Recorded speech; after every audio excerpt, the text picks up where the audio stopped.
지난 밤사이 글로벌 금융시장은 정말 긴박했습니다. UBS의 CS 크레딧 스위스 인수 협상이 진행되었었죠. 그리고 이뿐만 아닙니다. 지난 주말 사이에 미국의 주요 지방은행장들이 워렌 버핏을 만나기 위해서 오마하로 전용기를 출발시켰다. 집결되어 있다라는 소식이 주말에 이어졌습니다. 정말 긴박했던 상황들이 주말에 이어졌고 그중에 굵직한 부분은 어느 정도 해결이 됐습니다.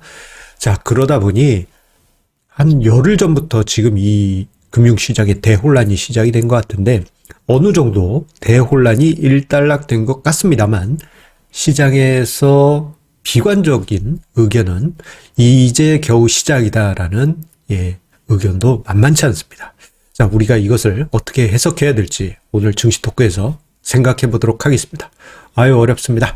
증시 토크 끝까지 함께 하셔야 됩니다. 구독, 좋아요, 알림 설정과 함께 증시 토크 시작하도록 하겠습니다. 자, 조금 전에 이야기 드린 대로 지난 주말 정말 긴박했습니다. 금요일 저녁이었나? 토요일 아침이었나? 그 즈음이었던 것 같아요. 워렌 버핏을 만나러 미국의 주요 지방은행장들이 오마로 달려갔다. 전용기가 몰려있다. 그런 소문이 있었어요. 이뿐만 아닙니다. 자, 금요일부터 해서 UBS에서 크레딧 스위스를 인수할 것이다. 이러한 이야기. 그 중간에 보면 아니다, 기다, 협상 중이다, 협상 결렬됐다. 얘기가 왔다 갔다 했죠. 자, 긴박했습니다. 자, 왜 이렇게 주말 사이에 긴박하게 전개됐느냐? 금융시장이 열리지 않는 토요일과 일요일 사이에 모든 것을 다 안정시켜 놔야지만 월요일 아침 아시아 금융시장이 열렸을 때 대혼란이 벌어지지 않기 때문에 지난 주말 사이 심지어 우리 시각으로 우리 잠자고 있던 새벽 시간에 협상이 계속 진행이 됐습니다. 결국 UBS는 크레딧 스위스를 32억 달러에 인수하고 스위스 정부로부터 여러 가지 조건을 제시를 받았죠. 자, 그리고 미국의 지방은행장들이 전용기 타고, 사실 전용기 타고 갈 상황이 아니실 것 같은데 달려가야 될 것 같은데 급하니까 비행기 탔다 치고요. 워렌 버핏에게 달려갔습니다. 그래서 도와달라, 투자해달라, 그런 이제 이야기를 했는데 이 또한 긍정적인 시그널들이 나온 것으로 보여집니다. 자, 그러다 보니 만약에 지난 주말 사이에 이 중에 하나라도 제대로 단추가 끼워지지 않았다면 오늘 아침에 제법 깊은 낙폭으로 주식시장이 흔들렸겠지만 그런대로 선방하는 이유가 두 가지 이슈가 어느 정도 완전히 깔끔하게 해결된 건 아니라 하더라도 시장에서 안도감을 가질 수 있을 정도로 좀 위안이 됐기 때문이죠. 자, 그런데 일단 고비는 넘겼습니다. 고비는 넘겼지만 이번 과정을 보면서 시장에 여러 가지 시각들이 있을 거 아니겠습니까? 긍정적으로 보는, 저는 약간 긍정적인 쪽이긴 합니다만, 긍정적으로 보는 쪽도 있지만, 지금 분위기로는 비관적인 분위기가, 만만치 않죠. 아마 여러분들이 느끼시기에도 제가, 이거 여러분들 위기 끝났습니다. 이렇게 이야기하면은, 저 좀 문제가 있네. 이렇게 생각하실 정도로 지금 비관적인 분위기라든가 비관적인 심리가, 지배적일 거예요. 그러다 보니 지금 비관적인 심리가 확장이 되면서 이런 해석도 있습니다. UBS가 이번에 크레딧 스위스 인수한 거는 마치 2008년에 이게 3월입니다. JP 모건에서 베어 스턴스를 인수했던 것이 대접이 된다. 그런 의견이 아니고 많은 분들이 그렇게 생각하시는 것 같아요. 자, 그러면 그때 당시 뭔 일이 있었나? 한번 제가 2008년, 이건 상반기 주가 차트를 준비했어요. 자, 1, 2월 달에 폭락이 있었어요. 그리고 3월 중순에 베어 스턴스, 매각이 진행이 됩니다. 그리고 3월 중순에 매각이 완료가 되게 되죠. 자, 이게 3월 16일인가 그런데. 그때 이제 우리나라 증시 잠깐 이렇게 꿀렁했다가 그 다음에 한 달 반 가까이 안도 랠리가 만들어집니다. 와, 야, 이게 해결이 됐구나. 하지만 실제 현실에서는 페이크였죠. 결국은 그 후에 여름 증시 들면서 폭락이 나왔고, 그 이후에 우리가 아는, 여름 이후 리먼 파산, 그리고 연쇄적인 여러 금융회사들의 부도, 이게 전개되면서 9월, 10월 대폭락이 발생하게 됩니다. 그러다 보니 시장 참여자들은 지금 이번 과정이 겨우 시작일 뿐이다. 이거 이제 2008년 금융위기처럼 정말 우리가 경험하지 못한 또 엄청난 무언가가 기다리고 있을 것이다 라는 의견들이 지금 제법 많은 것 같습니다. 여기에 이런 이야기도 있죠. 지금 보게 되면은 그 3월 FOMC가 이번 주에 있습니다. 3월 FOMC가 이번 주에 있어요. 그러다 보니 이 FOMC 회의가 매우 민감합니다. 아유, 이게 고양이 목에 방울 달기처럼 뭘 해도 참 위험해요. 금리를 인플레이션 잡겠다고 과격하게 인상한다? 시장은 25bp라지만 50bp 인상하겠다? 그러면 이건 난리가 나겠죠. 당연히. 난리가 날 겁니다. 이거 어떻게 될지 몰라요. 요즘 파월 의장 아저씨 얼굴 보면 가가멜 떠오릅니다. 여러분들도 뉴스 보시면서 파월 의장 쫙 보면 가가멜 비슷하죠. 요즘 좀 그렇게 제 개인적인 사견입니다. 별로 인상이 좋지 않아요. 자, 그렇다고 해서 이제 금리 인하해야 돼 하면서 금리를 인하 할 수도 있겠죠. 노무라 증권에서는 얼마 전에 인하할지도 몰라 의견이 있지 않았습니까? 그런데 그 인하폭이 좀 과격했다. 한 50bp 인하했다. 그러면 어떻게 될까요? 시장에서 금리 인하했으니까 따봉이네? 라고 생각하실 수도 있지만, 이렇게 될 경우에는, 이거 심각하다. 경제 무너지고 있으니까, 연준에서 금리를 파격적으로 인하한 거다. 우리 큰일 났다. 2008년이다. 하면서, 대폭락이 올 수도 있습니다. 자, 그러면, 이거 어쩌라는 거냐. 자, 그만큼 연준의 운심폭이 너무 좁은 상황이다 보니 시장 참여자들이 뭘 보더라도 이런 말이 있지 않습니까? 자라보고 놀란 것은 소뚜껑 보고도 놀란다고. 작은, 정말 사소한 것에 투자자들이 놀라서, 민감하게 반응하고 시장의 변동성이 훌떡훌떡 할 수가 있습니다. 자, 그나마 다행인 것은요, 요거 이제 어떻게 보면 여러분들께 위로의 말씀을, 어떻게 보면 긍정론적인 관점이죠. 저는 약간 긍정론에 있습니다. 지금 돌아가고 있는 정황을 보게 되면 2008년 금융위기에 비해서 매우 빠르게 글로벌 금융당국들이 움직이고 있어요. 정말 빠릅니다.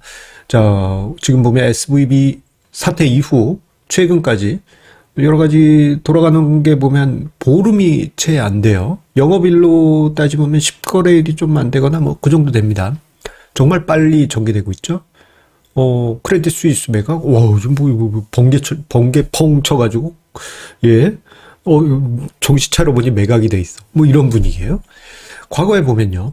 금융위기 당시, 리먼 브러더스 매각 절차가 있었어요. 그때 이제 6월에 우리나라의 산업은행이 입찰에 참여하기도 했죠. 그리고 이제, 이거 쓰레기네 하면서 드랍했습니다만, 6월 진행이 됐다가 파산한 건 9월이에요. 3개월입니다. 제법 긴 시간이었죠. 그런데 지금 크레딧 스위스 UBS에서 인수한 거 보면 정말 빠르게, 이 M&A가 이렇게 빨리 되나 싶을 정도로 정말 빠르게 전개되고 있고, 워렌 버핏 찾아가는 것도 jet 타고, 지방은행장들이 빨리 가서 아련하고 있지 않습니까? 자, 그만큼 전격적이고 매우 빠르게 글로벌 금융 당국들이 움직이고 있습니다. 자, 이러한 모습은 한편 이런 게 있어요. 지금 여기서 원리 원칙 따지고 여러분들 절차를 밟아서 합시다. M&A 그거 가격도 딜하고 경쟁 입찰 참여해봐. 이러면 이제 수개월 걸리면 그 사이에 문제가 여기저기서 빵야 터질 거 아닙니까? 그것을 미연에 막는 것이죠. 문제가 빵야 터지면 가격이 급락하고, 예. 그 가격이 급락함으로써 또 다른 문제가 연쇄적으로 발생할 수 있기 때문에, 자, 우리 이번 주말에 자넷 옐런 재무장관, 예. 이분이 정말 바쁘셨을 것 같아요. 요즘 그 뉴스에 나오는 영상 보면 정말 힘들어 보이십니다. 아이고, 연준의장 하실 때 정말, 예, 부드러운 어머니 같은 모습이었는데, 요즘 정말 힘드신 모습인 것 같아요. 예. 선제적으로 차단하기 위해서 고군분투하는 모습이 보입니다. 그래서 2008년 금융위기 수준까지는 가지 않겠느냐. 그 정도까지는 아닐 것이다. 라는, 예, 생각을 해보게 됩니다. 물론, 어떻게 될진 몰라요. 이게 지금 금융시장이 막 미쳐 날뛰는, 예, 용처럼 또는 미쳐 날뛰는, 보아뱀? 구렁이? 이게 어디로 튈지 모르잖아요. 예, 뭐, 이제 위험하지 않게 저기로 멀어질 수도 있지만, 위험하게 실이 저한테로 막 달려들 수도 있습니다. 어떻게 될지 몰라요. 다만 이건 봐야 될 변수이긴 하죠. 그나마 이제 긍정적인 부분도 있다라는 점입니다. 자, 그러면 여기서 우리가 생각할 게 뭐 어떻게 해야 되는 거지? 이거 대혼란이실 겁니다. 그야말로. 이 어려운 난제죠. 예. 난제입니다. 예. 제가 올해 주식시장을 시작하면서 여러분들께 이야기 드린 것 중에 하나는 올해 증시는 재수생의 각오로 임하시라라는 점을 언급드린 바가 있어요. 왜 재수생의 각오냐? 올해도 변동성이라든가 난이도가 높은 그 증시 악재들, 예, 문제라고 하겠습니다. 예. 이게 계속 쏟아질 가능성이 컸어요. 자, 그런데 작년에는 이제 초보 개미 분들이 진짜 아무런 경험 없이 그대로, 예, 맨땅에 헤딩하듯이, 왜 이런 분위기였다면 지금은 많은 분들이 작년에 경험이 있단 말이에요. 그러면 같은 난이도의 문제를 다시 만난다. 그러면은 작년에는 정말 무방비로 어려운 문제를 팍 만났지만 이제는 한 번 정도, 예, 훈련을 받았기 때문에 어려운 문제를 마주치더라도 작년처럼 당혹스럽지는 않으실 거예요. 자, 그래서 작년과 비슷한, 예, 어려운 난제, 예, 어려운 난제 혹은 신유형 문제 어려운 난제를 만났는데 그 난제가 신유형이야. 이게 수험을 해보신 분들은 이 용어를 아실 거예요.